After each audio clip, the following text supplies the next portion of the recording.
నీకు హాని చేసినా క్షమించగలిగిన మనస్సు నీలో ఉండాలి. అది దేవుడిని వెంబడించడం అంటే.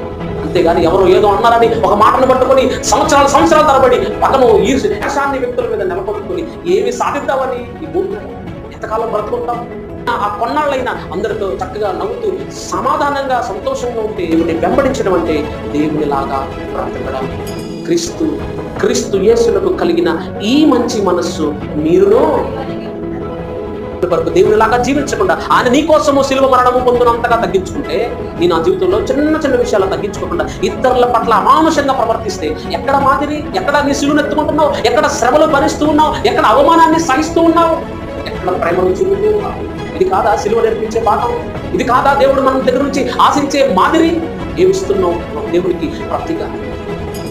మంచి సాక్ష్యాన్ని, మాదిరిని లోకానికి ఇవ్వగలిగినట్లయితే, నీలో క్రీస్తును చూపించగలిగినట్లయితే దేవుడు నిన్ను బట్టి ఎంతగా సంతోషిస్తాడు.